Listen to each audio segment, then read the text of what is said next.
الحمد للہ وکفا وسلام علی عبادہ الذین اصطفیٰ اما بعد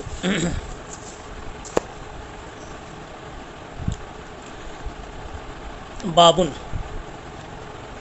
حب الرسول صلی اللہ علیہ وسلم من الایمان۔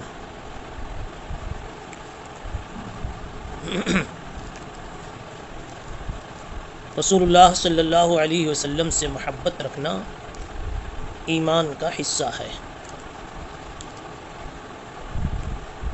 باب کا مقصد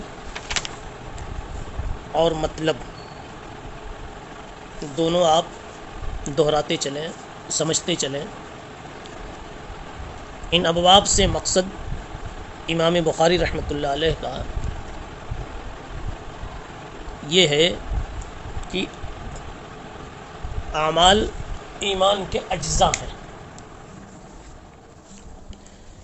اعمال ایمان کے لیے جزو کی حیثیت رکھتے ہیں، اور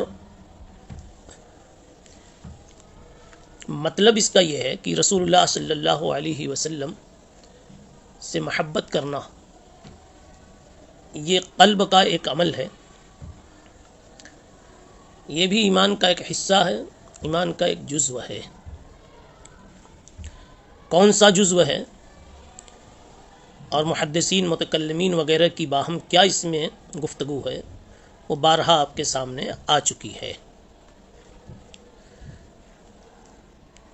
چند ابواب یہ من الایمان کے عنوان سے آ رہے ہیں۔ اس میں اگر آپ غور کریں گے تو آپ کو ایسا محسوس ہوگا کہ ترقی من الادنی الی الاعلی کی ترتیب پائی جا رہی ہے۔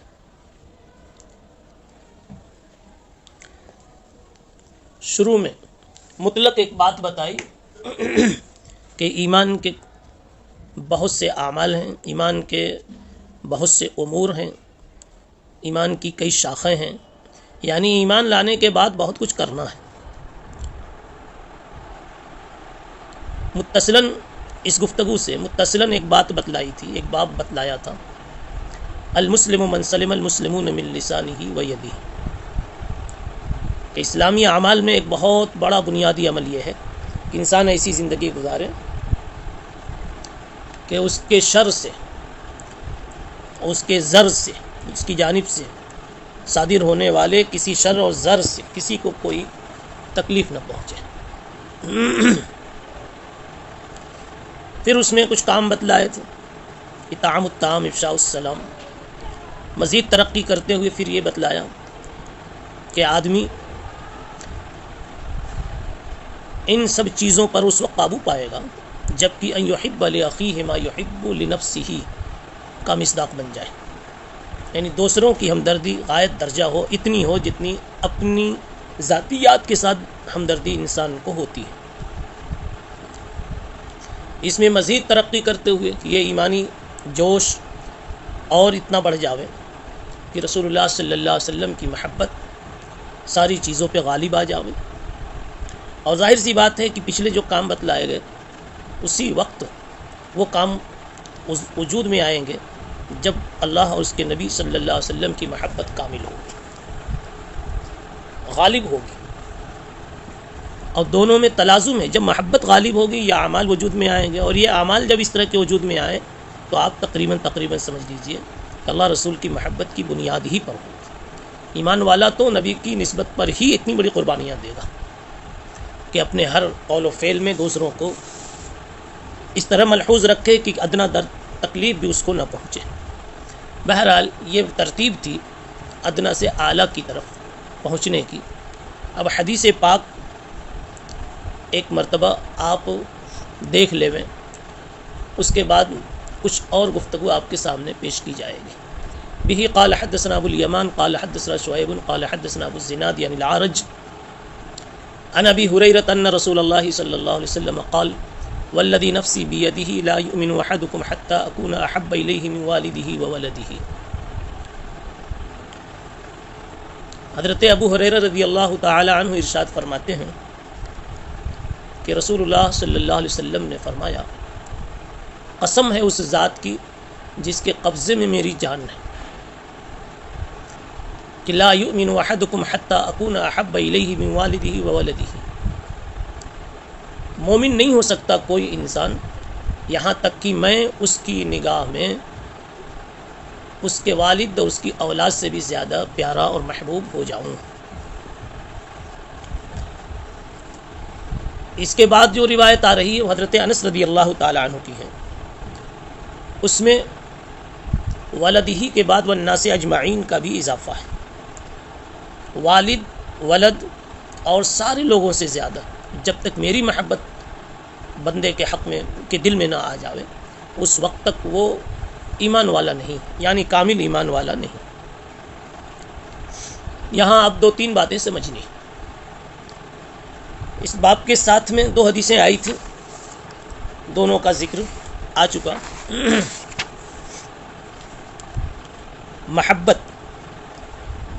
محبت کہتے ہیں میلان القلب نحو ما یراہ موافقا لغرضہ، دل کا متوجہ ہونا، مائل ہونا اپنے کسی مقصد کی طرف، ایسی چیز کی طرف جس کو اپنے مقصد کے موافق سمجھتا ہے، ادھر کے جھکاؤ کا نام محبت ہے۔ اور محبت ایک امر حسی ہے، نہ بتلا کر کے بھی، نہ سن کر کے بھی انسان اس کو خوب محسوس کرتا ہے۔ مٹھاس ایک ایسی چیز وہ بتلائی نہیں جاتی، خود آدمی جانتا ہے۔ مرچی کی تیزی کو بھی انسان سمجھتا ہے۔ محبت رسول اللہ صلی اللہ علیہ وسلم کی جب تک سب سے زیادہ نہ ہوگی اس وقت وہ کامل ایمان والا نہیں ہوگا۔ لا یؤمن میں نفی کمال کی ہو رہی ہے، نفس ایمان کی نہیں ہو رہی ہے۔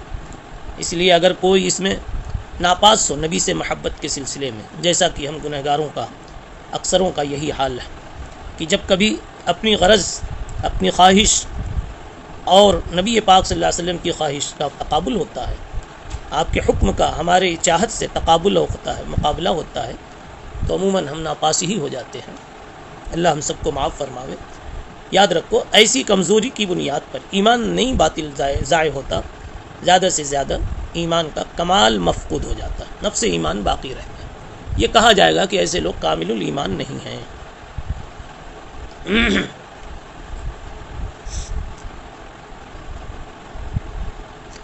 اگلی بات یہاں یہ سمجھنے کی ہے کہ محبت کی کتنی قسمیں ہیں۔ محبت کی چند قسمیں ہیں۔ ایک محبت طبعی ہوتی اور ایک محبت عقلی ہوتی۔ بعض لوگوں نے 2 قسمیں اور اس میں بڑھائی، ایک محبت شرعی ہوتی، ایک محبت عشقی ہوتی۔ محبت طبعی اس محبت کو کہتے ہیں جس کا منشا انسان کی اپنی طبیعت ہو اور طبعی نسبتیں ہوں۔ اس کا تعلق عموماً رشتہ داروں سے ہوتا ہے، اہل نسب سے ہوتا ہے۔ طبعی محبت ماں سے، باپ سے، بھائی سے، بہنوں سے اور دوسرے رشتہ داروں سے ایک نسبی تعلق ہونے کی بنیاد پر طبیعت کا ان کی طرف میلان ہوتا ہے۔ یہ اور سی بات ہے کہ اس میں بھی عقلی محبت کا پہلو نکال لیا جائے، مگر غلبہ ہوتا ہے طبیعت کا۔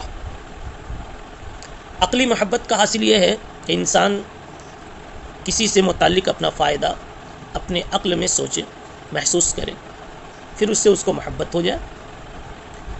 مثلا اپنے محسن کے ساتھ جو محبت ہوتی ہے عقلی ہے، اس کے ساتھ کوئی خاندانی رشتہ نہیں ہے، مگر اس نے احسان کیا۔ اپنے خادم کے ساتھ جو محبت ہوتی ہے وہ عقلی ہے، کسی بھی لائن سے، جس نے آپ کا کوئی کام بنا دیا جو آپ کا معاون ہے۔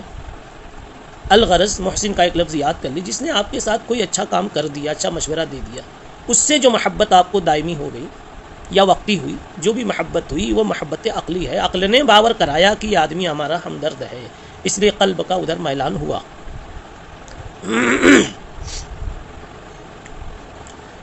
تیسری محبت ایمانی ہوتی ہے، جس کو شرعی بھی کہتے ہیں۔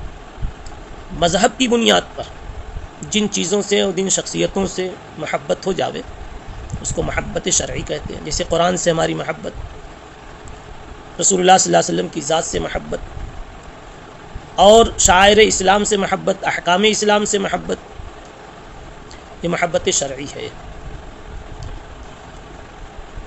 محبت عشقی، یہ تینوں محبتیں جب عروج کو پہنچتی ہیں اور ترقی کرتی ہیں، اپنی انتہا کو پہنچتی ہیں، تو انہی کا نام محبت عشقی ہو جاتا ہے. اب اگلا مسئلہ یہ ہے، رسول اللہ صلی اللہ علیہ وسلم سے کون سی محبت مطلوب ہے؟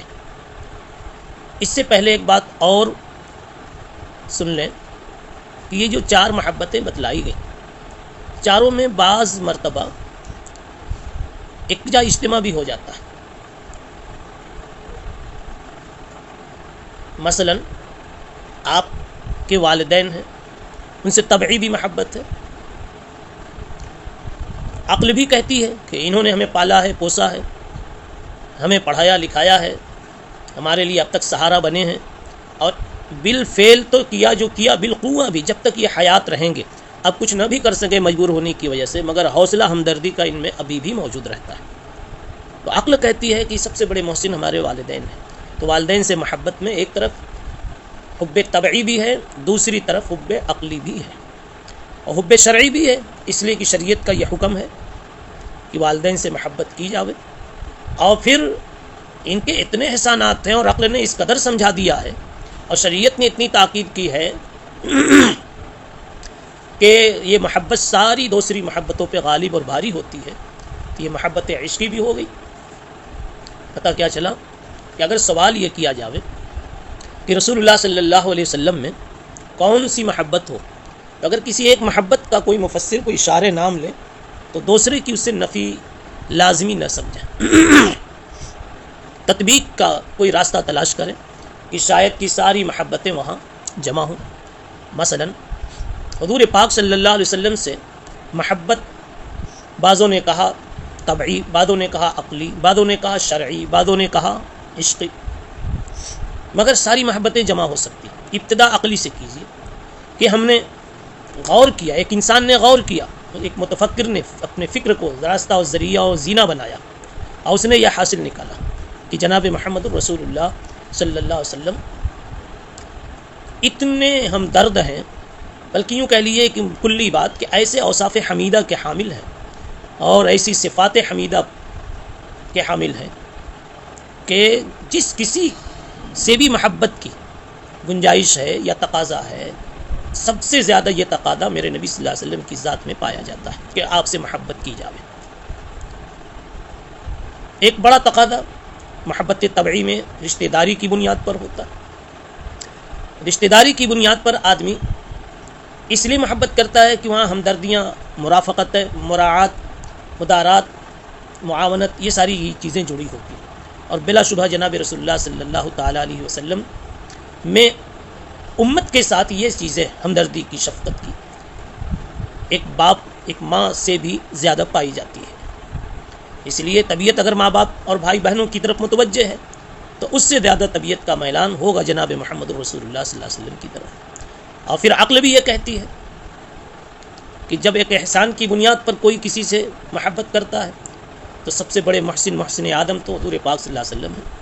بس محبت عقلی بھی آپ سے ہونی چاہیے، اور ہمارا ایمان، ہمارا مذہب، ہمارا قرآن بھی یہی کہہ رہا ہے، شریعت بھی کہہ رہی ہے، لہذا محبت ایمانی اور شرعی بھی ہے.